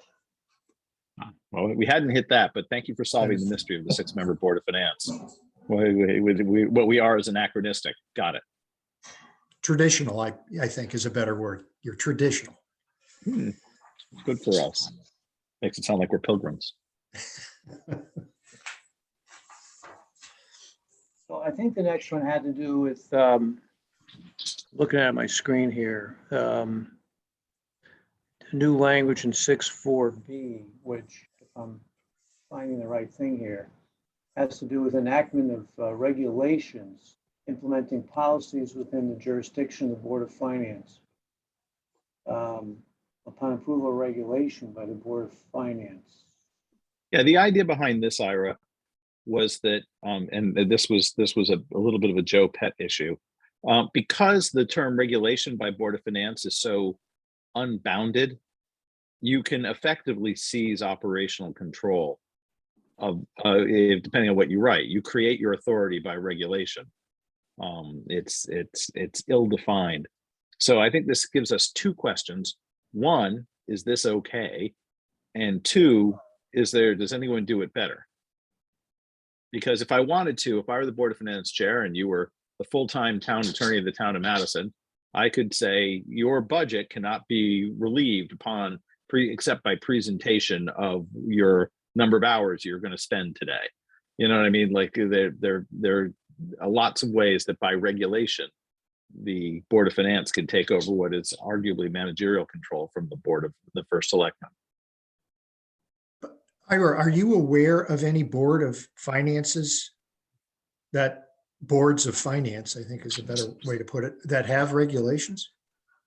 No, I'm not. And I think that's what concerned me. I wasn't sure what the purpose was. Now, boards have bylaws as to how they conduct business, or, dates when things should be submitted, or what form it should be submitted in. Might be, a bylaw kind of a thing. If that's what you're getting at, I don't think you need a charter approval for that kind of thing. Oh, no, I would totally agree with that. So you think that we could ZOTS the word regulation and put it into? The charter should be a sort of a self-contained, clear document that defines the rules for the town and defines what the Board of Finance does, how it does it, et cetera. But you certainly have room to adopt bylaws. Wasn't quite following what you're saying about the town attorney's budget, but if you said you needed to see our bills in a certain way, I think that's something the first selectman could just ask for and say, look, I want to see it in a different format, or I want to see it broken down like this. Doesn't take a regulation, but using that as an example, I suppose you could say all budgets will contain the following information, or something like that. I don't think you need to say that in a charter, because it's really more of an operational, administrative type thing, it seems to me. Go ahead, John. So my question is then, do we remove this entirely then, correct? We just strike out all of the regulation piece, because Yeah, I mean, you can add, you can add a line that the board shall be entitled to establish bylaws for its, efficient operations, or words like that. Right. Because you right wanna- now, yeah, because there's been a couple of regulations that came through that we weren't sure that were really supposed to be even in there. So thank you. Okay. Yeah, It so, suggests so to me, let's- see, reading it in the charter suggests to me that there are some still undefined provisions that are sort of the equivalent of the charter, but we don't know what they are yet. That's the problem. I think we wanted to, and I think initially when the Board of Finance was created, this may just be leftover language from that time, because we didn't have a Board of Finance initially in the initial charter. It came in decades later. We just had a watchdog group, so to speak. So, okay. You can add Which, my by the line, way- something along the lines of the board may choose to enact bylaws to detail their operational rules, or something along those lines. yeah, for maybe administrative and operational functions of the Board Yeah. of Finance. Yeah, And that comment about the Board of Finance was created, it was probably created by an ordinance. And that's why that section was used for 6 members, because that's a provision in the general statutes that when a town doesn't have a Board of Finance created by charter and chooses to create a Board of Finance by ordinance, it has to have 6 members. So that's what the statute provides, but that statute is not utilized much anymore. So Just going back to this for a second, do we need B at all? Back to Joan's point from a minute ago, because even looking at this, in terms of clarity, anytime a board can make up rules, then you're hoping they make up rules that are within their lane. It just strikes me that we just don't need this. When No. it comes to the budget process, and how they'll receive it, how the town departments are going to do it. They're going to do it the way Stacy tells them to. I just don't know that it's. Yeah. This feels like an avenue for more, frolic than it does for efficiency. the suggested new line, Joe. I would just kill the thing. Why not? Yeah, that's fine too. Yeah, let's just do Yeah, that. I mean, people are going to submit budgets, whatever you tell them. You tell them the finance director wants it in this form, that's what you do. And if the Board of Finance doesn't like it, they're not going to vote for it. right. And so you're going to delete the language about, compensation and regulations and all that stuff, the next section too. C, because if they're not going to be regulations, you're not going to determine salaries by regulation.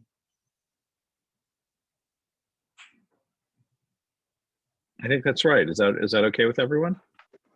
Yeah, so instead we're saying, determined at a rate in line with the compensation by similar towns in Connecticut?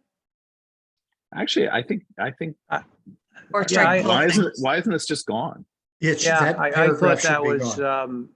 I thought you're maybe looking for trouble at that point too. Okay, What other towns? I mean, I've discovered there's a Fairfield. big discrepancy in salaries, and it's all over the place. yeah. Yeah, I think we just knock this section off. They have authority and up above, and the Board of Finance can do what they want. Yep. Yeah, someone will choose comparable towns and say, here's what's going on, Yeah, if they want to do anything at all. Right, that's the only way to really justify to the public if there's a change. Yeah. This is what's going on. Okay. Oh, this So is then- fun. The next one was 7.22, which is in the police employees, and it looks like you added that all actions shall follow the rules of collective bargaining or the town personnel rules, whichever apply. I wasn't quite sure what that was getting at, but it sounded like trouble to me. I thought that was. Am I remembering this correctly, Lauren? Was this a request from the HR department? You're muted, Lauren. Yes, it was. Oh, really? Yeah. By the way, do you define management employees somewhere else? Do we know what that is in the police?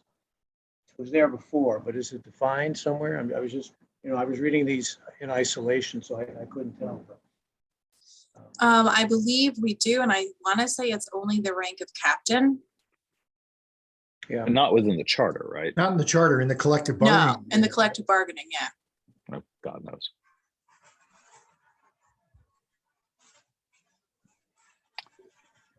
So for the moment, I'd like to leave that, and maybe we can just ask HR, do they really, really need it?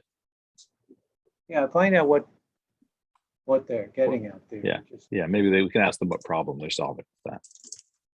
I mean, it talks about employees of the police department, other than the police chief or other managers. Let's see, in that context, Yeah, I mean, in hired by Somerset, responsible to the police commission, acting on behalf of the town. Maybe they're I mean, saying now- with any employee, you have to adhere to the rules of the collective bargaining. yeah, I was just going to say, you'd have to do that anyway. Yeah, now that you brought it up, Maybe if you just At the said time- where, at the time it made where- sense. If you said where applicable, it might take care of it. Yeah. Well, but then if it's applicable, it's applicable. So what are we saying? Well, it says all action shall follow the rules of collective bargaining. Oh, and okay, it says at the end, yeah, whichever, well, no, it says whichever applies. Yeah, I know, but if it applies, then it applies. Why does the charter need to say it? If Yeah. it doesn't apply, there's nothing about the charter that says you can't do it. Well, let's just ask HR why we need this at all. Okay. Yeah, you're right. I mean, the fact that you don't state it doesn't mean you can ignore it. Right. It's another document that, Just wondering if this dates back to the old issues that we were having with police commission and staff way back when, potentially, but we'll see what they say, and we can come back to that, but it just seemed to me to be, I don't know, more than you needed, or I'm not sure. I'd like to hear their rationale. That makes sense. 8.4. Let's ask. 8.4, can we change membership to 7, 13, or 19? Let's get down to 8.4. I don't think you want 19 for any board, except, some legislative type body, maybe. oh, you'd be surprised how large some of our boards are now. Really? Yeah. All terms of appointment of boards, commissions shall be established. Ordinance. The thought process there was to try to depoliticize the appointment process so Yeah, that there would yeah. be 2 Rs, 2 Ds, 2 Us. And then whoever won the Board of Selectmen gets to appoint the odd number. So 222, 444, 666. Can I make a general comment here about the charter and appointed boards and maybe even elected boards? Most charters that I'm familiar with, at least, treat each appointed commission separately in a separate section, as opposed to terms of appointed commissioners. That's, first of all, some boards, they're board members as opposed to commissioners. But if you break the charter down into each individual board or commission or agency or whatever that is authorized by the charter, then you can set the terms and the numbers on an agency by agency basis, as opposed to a general broad comment that this is the term of appointed commissioners or appointed whomever. So that there would be, say you have a flood and erosion control board, you would establish the number and the term on that. Say you have an appointed, Planning and Zoning Commission, say you have an appointed Conservation Commission, Inland Wetland Agency, whatever the, some agencies are elected, some are appointed, but Do you do that in the charter specifically, Yeah. or do you do it in ordinance? Yeah, I agree with what Pete said. I mean, in our fairly recent work in New Canaan, that was what we did. I mean, there's a section for every board and commission. There shall be a conservation commission consisting of 7 members appointed or whatever, and and something about what they do, or even a reference to statutes if applicable. But But then do you Though- then want to, when you create a new one, then do you have to then modify the charter? no, you can give the selectmen, either the first or more likely for Madison, I think the board, the power to appoint special, additional commissions, additional Create- boards. That Yeah. was kind of what we were trying to get at, because we have a lot of, I truly have the list of all boards and commissions sitting in front of me. And there are some that have never, there are some that were listed that there aren't any members. So we're trying to remove some of Yeah, these that are no longer needed. Yeah, We- well, that's we why wanted to you can kind of name, the main ones. There shall be the following commissions. You're not going to go without a conservation commission or a flood board necessarily, or things of that nature. But you can eliminate the ones that haven't been operational for years. Yeah, we decharterized a whole bunch of them and left Yeah. like planning and zoning and some of the others in place. Also, Ira, I just wanted to looking at the time. I think we stop in 7 minutes. Okay. And I think for this one, I think maybe the board should talk a little bit about it too, because I'm not so sure, looking at it in that context, that maybe this works. But we can talk about that. Is there any other provisions you had on your list just while our time's winding Yeah, down? let's And then just see why here don't what we else, schedule another time to get Yep. more review from you?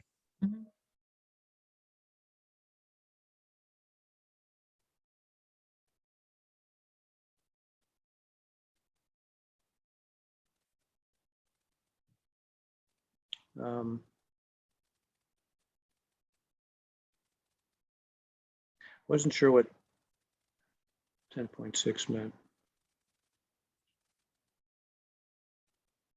Are you in 10.6E?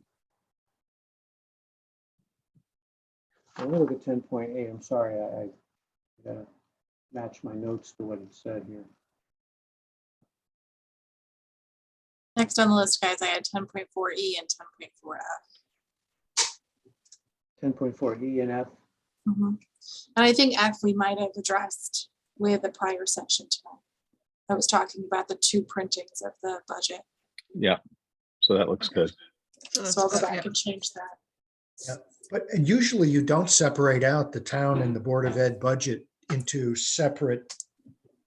They're obviously 2 budgets. But 2 components, yeah. yeah, I wasn't, We have 2 again, because separate I haven't heard the questions. discussion, but I wasn't quite sure why that was an emphasis. It seemed, the town budget and the town part and the Board of Ed part, or whatever it was for called. referendum. Yeah, for referendum, we asked 2 separate questions. Okay, But but the charter as it's written doesn't say anything about the Board of Ed budget. In Being able- 10.4E, yeah.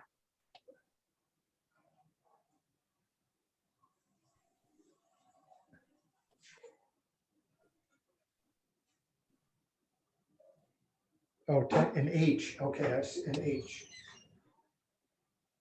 Yep. Never mind, okay, in H it's there. And it's up in C as well. so what's The the preliminary question with budget E? consisting of 2 parts. I'm Right. sorry. Yeah, Laura, we the E sort of question. went through the mechanic of this, where we saw the 2 budgets and then the advanced budget. Like the language is a little awkward, but I think our conclusion was that it worked. The town part of the budget. This was, I think, in our last meeting or the meeting just before.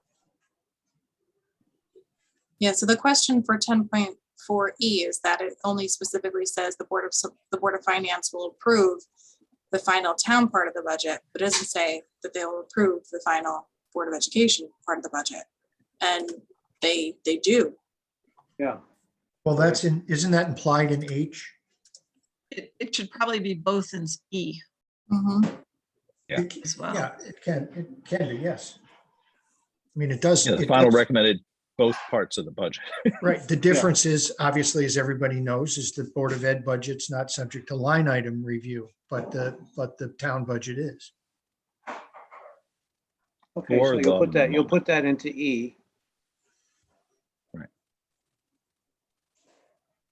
Anything else on 10.4 that I missed?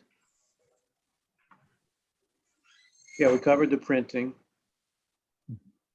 I wasn't sure what the question meant in 10.6. Is there a fail-safe? Wait for the scrolling. That actually is consistent with statute. That you operate on the prior year's budget until a new one is approved. Oh, if it doesn't get approved at all. Yeah, we've had to do that on occasion. Yeah, that's statutory. But that's speaking of referendum approval as opposed to Board of Finance approval. That's, I think usually what happens though, if the town budget meeting or the town vote on the budget doesn't pass. And then sometimes they have to go back and forth, another vote doesn't pass, and eventually could be in September before you have a budget passed. So you do go in the year before. As we're now cresting 6:59, and unfortunately I need to bring us into a hard stop at 7 if that's Okay. okay with everyone. Ira, why don't we set you up at a time, to come through. Lauren will set the meeting with you, and we'll get it when we can sort of go through a few more of your recommendations. Yeah. You'll also have the benefit, I hope. I think I'd like to send you a full version after we do the emergency power section. So the one question I'd have is, so we had a meeting before you came on with the first selectman talking about the emergency powers experience of the last, Yeah. Oh, yeah. forever. If there's a town you think is doing a particularly good job on this in their charter, we'd love to see and steal that language. So if there's anyone you think is really has their act together on how to express or the procedures for emergency powers, we'd love to receive those. And then Okay. maybe after we meet together and get that part in, because I know that's going to generate questions for you, then maybe we could Okay. send that to you and then have you do that in conjunction with a full review. Does that sound reasonable? Yeah, that does. Yeah, just try to get that and get it to us, and we'll try to. Yeah, but if you've got any guidance or if there's any town you're working with that you think is doing a on great job, emergency. yeah, because I don't know that anyone has this right, but somebody may have it more right than others. Yeah, and there are statutory provisions here which give Yeah, we went through some emergency of those. powers, and Yeah, we're trying to see if we can get that in. Any other Okay. questions from the board? what is your general timing in terms of getting this completed and submitting it? Well, to- I believe we're going to ask the Board of Selectmen for an extension. In theory, our report is due this month. We could send them our draft so far, actually, if we wanted to. But I think I believe the selectmen are generally, on board with extending the timeline of this commission. I was thinking that we would ask for 6 months, but I don't think we have 6 months worth of work. That's the general piece of it. And we're meeting with the happy Board of Selectmen, I think, in a couple of weeks, Okay, as well as having another public hearing. Any last questions from the board? If I could turn to our most loyal attendee, the one member of the public has distinguished herself by her long-suffering attendance, to see if there are any questions from the sole representative of the public. Thank you for attending. I'll stomp on Hearing the floor. none, thank you guys for doing an extra long meeting. I appreciate it. Thank Okay. you, Ira and Pete. This is extremely helpful. Okay, good. And Lauren, you'll get back to us with some dates, or we can talk about that because we're gonna run into, holiday crunch here in a few weeks. Thank you Okay. both. Well, I Okay. have the committee really Thank you. quickly. Oh, yes, Lauren. You guys have a public hearing next Monday evening at 6 PM. Did you want to meet at 5 to review anything beforehand? Or just go to your public hearing? I think, for me, I would have trouble meeting at 5. Okay. That Just doesn't thought mean I'd that throw it everyone out else there. can't meet. Yeah. If you guys want to meet, then feel free. But otherwise, I don't think we need to. Is it gone out on the town website this time? Last time we were battling other stuff. You're still gonna battle the Board of Finance meeting, but it starts at 7, so hopefully it won't be too much of a conflict. So can we sign off, Joe? Yes. Thank you very Okay. much, Ira. All right, thank you all. Pete, see you guys. Thank you, Have a good guys. evening. Guys, Thanks. right. Bye-bye. Good night. Yeah, I think we're probably going to try to keep it as short and sweet as possible, right? Because we are bumping. Is that a public hearing as well, or just a meeting? On the 6th, it's just a public hearing, so same presentation. Ours is a public hearing. Yeah. And then Board of Finance is at 7. Yes. They Yeah, have so a we have a special whole meeting. hour. They have a special Yeah. meeting, yeah. So we should be the warm-up act. We should advertise it that way. All right. Any other questions? Thank you, guys. All right. Have a good Thanks. night. Thank you, guys. everybody. Night. Good night, Real everyone. good. Night. Appreciate it.